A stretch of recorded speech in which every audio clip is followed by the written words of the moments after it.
Anyway, Lou, ikwento mo naman sa amin kung anong naging experience mo with barley.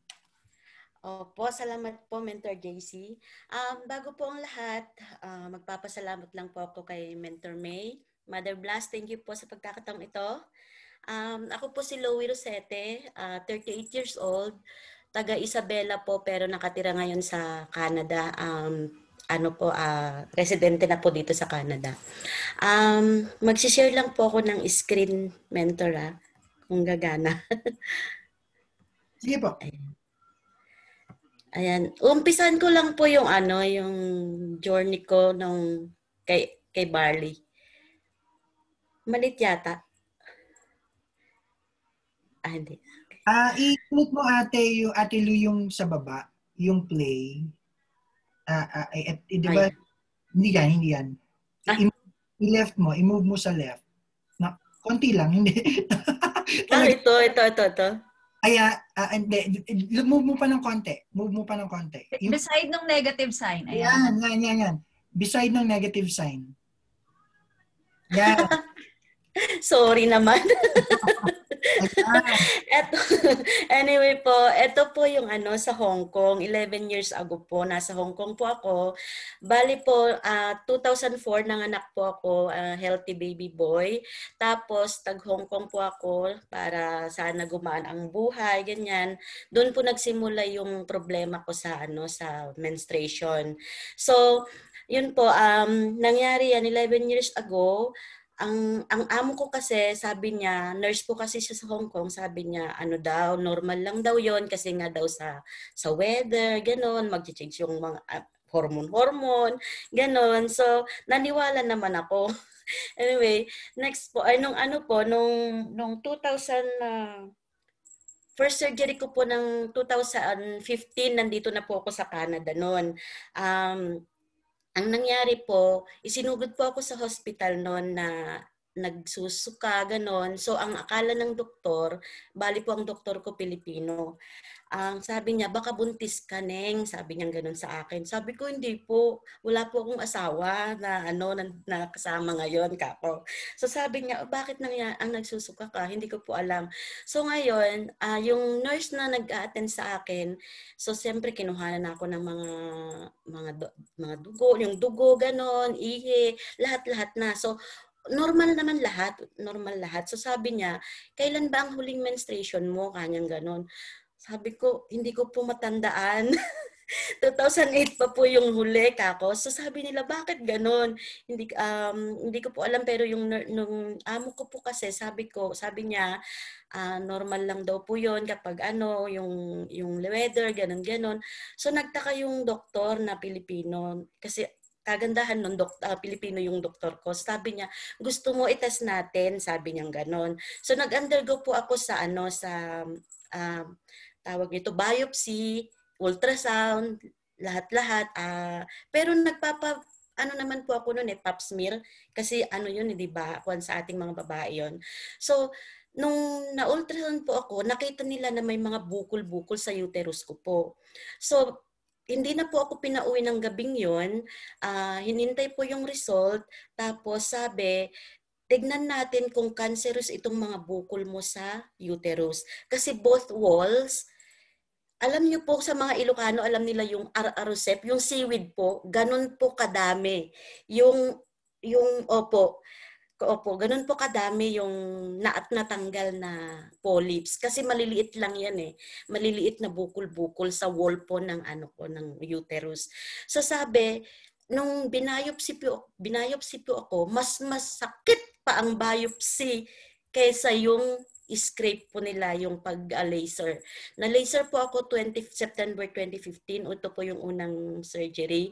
Tapos po, ang sabi ng doktor ko, magdudugo ka ng 3 days. Expect mo yan na magdudugo ka ng 3 days kasi lalabas lahat yung dugo mo na madumi ka niya. So, So, pinauwi ako kasi wala namang halos nangyari, halos wala akong naramdaman sa surgery eh. Sa biopsy lang talaga masakit. So, ang nangyari, hinintay ko po yung pag-mens ko ng 3 days. Unfortunately po, wala pong nangyaring ganun. Yung kung alam niyo po yung daily pads natin ng mga babae, yung thin, yung panty liner, yung tusok po ng karayom sa daliri, mas marami pa yung dugo nun kaysa yung lumabas sa akin. So nagtaka po ako, bumalik po ako after 3 days sa hospital, sinabi ko na walang nangyari, kakong ganyan. So ang binigyan nila ako ng pang 3 months na pills para daw mag-regulate yung menstruation ko, ganyan. So tinake po ng tinake, tapos balik after 3 months, wala pa rin. Balik after 3 months, ganun pa rin pills. Hanggang sa nakadami. 2017, isinet na naman po ako ng biopsy ulit. Kasi bakit walang dugo na lumalabas, ganun. So yun, nakita na naman po na ganun na naman. Both walls, marami na naman pong tumubong polyps. Ang polyps daw kasi pala, meron tayong lahat, mga babae. Kaya lang, nade-drain yan once na nagme-mens ka na ipupush yan pala. Kaya lang sa akin, ang problema, dumidikit. Dumidikit siya sa wall ng uterus ko. So, ang sabi ng doktor, i-biopsy ka ulit, baka nga cancerous na ito. Sabing ganon. So, natakot po ako. Sabi ko, wala pa po yung anak ko dito sa Canada. Kung ganyan. Ay, hindi, kadarating lang po yung anak ko dito sa Canada. Wala po siyang tatay na kasama. Paano mangyayari? Anong mangyayari sa amin kung ganyan sa sarili ko?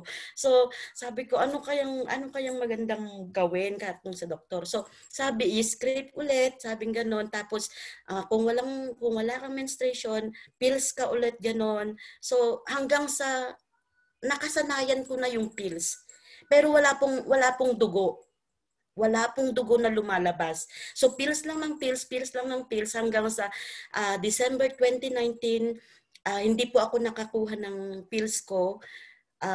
Tapos tumaba po ako ng tumaba. Tapos ang kagandahan po nung lockdown, hindi naman po sa pinag-pray ko na mag-lockdown, no? Ang ano lang po is, yung nitong 2020 January, March kami natapos na magtrabaho. Na lockdown nun po kami, wala kaming ginagawa, nasa loob ng bahay dito. Tapos nung May, nag-i-scroll po ako ng Facebook, nakakita po ako ng Watch Party. Watch Party yun, di ba? Oo. Ang daming naghahaw. Sunod-sunod na haw. Ano naman kaya ito, kako? Napahaw ako. Tapos biglang may nag-pop up na taga Switzerland yata yun na, hello, kilala mo ba ang barley? Kanya kaagad. So parang, ting! May nag-ting sa utak ko. Sabi ko, parang ganyan yung ninenegosyo ng tita ko, kako. Pero hindi ko sinabi dun sa girl.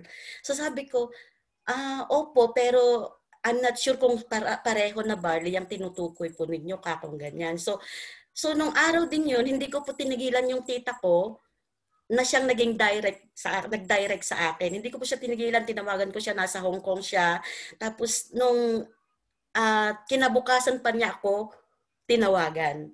Tapos sabi niya, oo anak, yan yung sinasabi ko sa'yo na maganda na product, sabi niya. So sinabi ko sa kanya yung nangyari sa akin, hindi niya kasi alam. So sabi niya, anak, i-try mo, please. Sabi niya gano'n sa akin. So sabi ko, tita baka naman scam yan. Kakong ganun, sorry po. So sabi niya, hindi anak, promise, ganun siya. So June 7 po, nag-start po ako. Actually, ang gusto ko sanang package na kukunin noon, silver. Kasi maintenance lang kako. Pero nainganyo ako na mag-gold.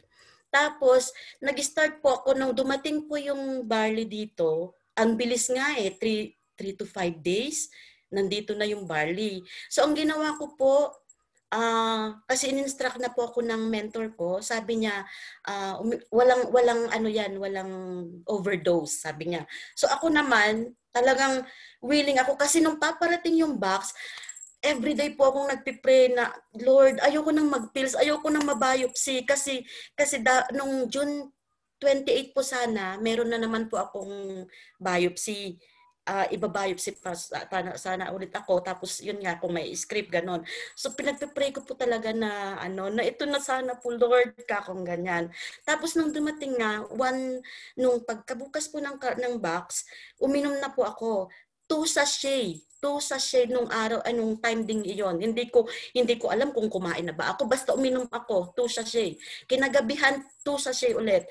Tapos 3 weeks po na gano'n, na 2 sachet every time na iinom po ako. At Diyos ko, goosebump pa rin ako hanggang ngayon, mga mentors or mga kapamilya, kapuso. After 3 weeks po, nag-mens ako ng pagkadami-dami, nag-call and sick po ako Friday noon. Naalala ko pa, nag-call and sick ako, sabi ko sa boss ko, hindi po ako papasok, sabi kong ganyan. Tapos tinanong niya kung bakit. Sabi kong ganyan, may mens po ako kasi babae. Tapos sabi niya, sabi niya ganun, ngayon ka lang nag-call and sick na yan, ang reason mo, ganun siya sa akin. Opo, kasi po to for 11 years na hinintay ko po, ngayon lang po nagkaroon ka kung ganyan. At yung araw na din po yon, hindi po ako gumalaw kasi bawat galaw ko, sorry po sa mga, baka may kumakain, bawat galaw ko po talagang lumalabas na, sorry po, nagiging emotional. Lumalabas po siya na buo-buo. Tapos sabi ko sa anak ko, bilhan mo ko ng diaper. Naka-diaper po ako ng 4 na araw na talagang lumalabas po yung dugo na hindi ko malaman kung dugo o kasi itim po yung lumalabas. So, sabi ko, napaka alam mo yung pag naalala ko, naguguspam talaga ako na kasi habang umiinom ako, nagpe-pray talaga ako na alam ko ito na yung sagot ka kung ganyan. So, hindi ako binigo ni Lord. Siguro nakita na niya yung sakripisyo ko, yung paghihirap ko. So, napaka-powerful po. Inire-recommenda ko po talaga. Huwag niyo pong sayangin ang pambili niyo. Mas sayang po yung pera ninyong pampahospital, lalo na po dyan sa Pilipinas. Dito nga po, libre lahat. Pero talagang grinab ko po ito. So, yun po na napaka-swerte ko or napaka-bless ko po na nakilala si I Am Worldwide, yung barley natin. So, sa lahat po ng may karamdaman, yung may kapamilya na may karamdaman, mahal po ang magpa-doktor dyan sa Pilipinas. Mahal po ang hospital. So, kung kinikip nyo lang din lang yung pera ninyo, wag nyong ikip para lang ibigay sa hospital. I-spread nyo po, ilagay nyo sa tama. Nandito na po si IM. So, ito po ay isang networking po. Networking, NEAT po. So, ini-encourage ko po kayo, hindi po sa pag-aano, pero talagang ako po is believe at talagang naniniwala po ako. So, eto pa pala, nagmansari po kami ng dalaw ko nung Miyerkules. So, praise God po. So, yun po, sana po, yun nga po, ang iiwan ko lang po sa inyo na message, huwag niyo pong ipunin yung pera niyo kasi hindi niyo baka sa hospital niyo lang po yan i-donate. Salamat po, Mother Blas. Ayan, thank you so much po. Ayan, Ate Lou, very inspiring, no? Very talagang nakakakilabot at nakakatayo ng balahibo yung naging experience ni Ate Lou, no, sa ating Amazing Barley. Isa lang siya sa may mga experiences na sobrang amazing sa Barley.